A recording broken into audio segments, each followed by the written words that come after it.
Hello दोस्तों, आज जिस खबर पर हम बात करने जा रहे हैं वह सिर्फ बिहार की राजनीति या प्रशासन से जुड़ी कोई साधारण सूचना नहीं है, बल्कि यह खबर बिहार की आत्मा, सोच, समाज और अनुभव के सबसे गहरे हिस्से को छूती है।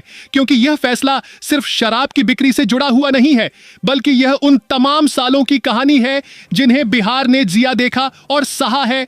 मुख्यमंत्री नीतीश कुमार ने ऐलान कर दिया है कि 15 जनवरी 2026 से बिहार में शराब की वैध बिक्री दोबारा शुरू होगी और इस एक फैसले के साथ ही पूरे राज्य में एक अजीब सा सन्नाटा और बेचैनी दोनों एक साथ महसूस की जा रही है। कहीं लोग राहत महसूस कर रहे हैं तो कहीं डर और गुस्से की लहर है और कहीं लोग चुपचाप इस फैसले को समझने की कोशिश कर रहे हैं।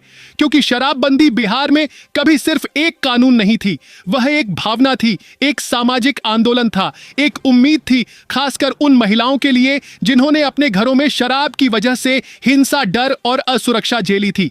जब शराबबंदी लागू हुई थी तब सरकार ने सिर्फ शराब की दुकानों पर ताले नहीं लगाए थे, बल्कि लोगों के दिलों में यह भरोसा जगाया था कि अब बिहार बदलेगा, अब घरों में शांति आएगी, अब मजदूरी की कमाई शराब की बोतल में नहीं जाएगी, अब बच्चे डर के माहौल में नहीं बल्कि सुरक्षित भविष्य की उम्मीद के साथ बड़े होंगे।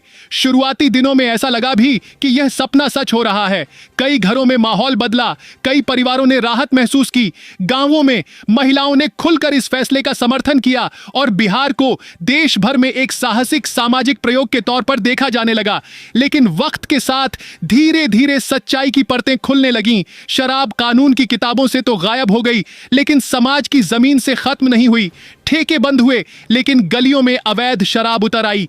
खेतों और झोपड़ियों के बीच कच्ची शराब बनने लगी। सीमावर्ती जिलों में तस्करों का नेटवर्क मजबूत होता चला गया और पुलिस प्रशासन एक अंतहीन लड़ाई में उलझ गया।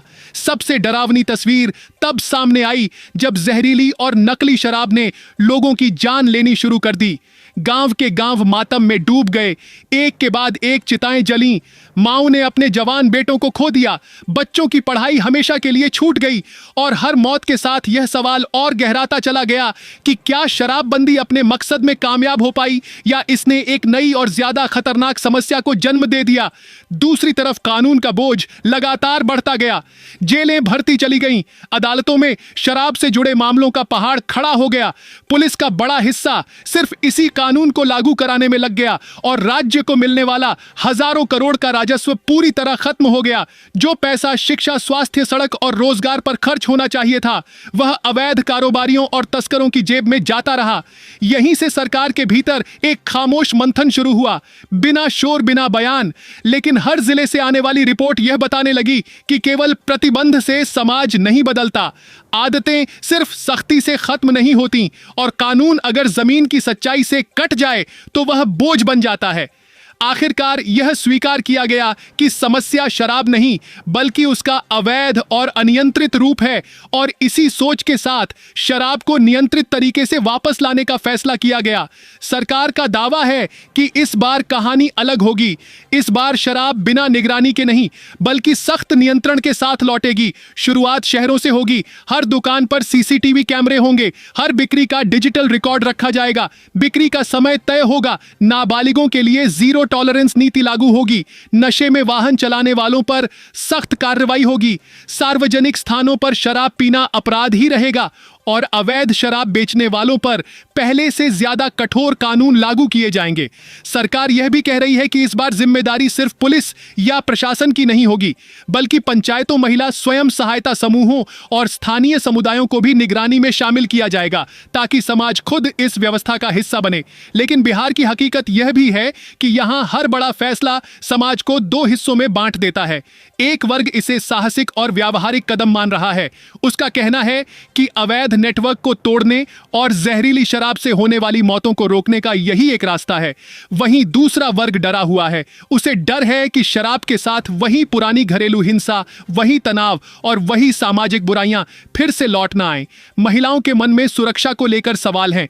युवाओं के सामने नशे का खतरा है और समाज के सामने जिम्मेदारी की सबसे बड़ी परीक्षा है। सच यह है कि यह फैसला सही है या गलत, इसका जवाब आज किसी के पास नहीं है। असली कहानी 15 जनवरी के बाद शुरू होगी, जब दुकानें खुलेंगी, जब नियमों की असली परीक्षा होगी और जब समाज खुद तय करेगा कि वह इस फैसले के साथ कैसे खड़ा होता है, क्योंकि नीति कानून से बनती है लेकिन उसका भविष्य जनता तय करती है। और आज बिहार सिर्फ शराब की वापसी नहीं देख रहा, बल्कि अपनी सोच, अपने अनुभव और अपनी गलतियों से सीख की सबसे बड़ी परीक्षा दे रहा है। यह फैसला राहत बनेगा या पुराने जख्म फिर से खोल देगा, इसका जवाब आने वाला वक्त देगा। अगर आप बिहार की इस बदलती कहानी की हर अपडेट, हर ग्राउंड रिपोर्ट और हर सच्चाई सबसे पहले देखना चाहते हैं तो चैनल को सब्सक्राइब करें, वीडियो को लाइक करें और कमेंट में अपनी राय जरूर लिखें।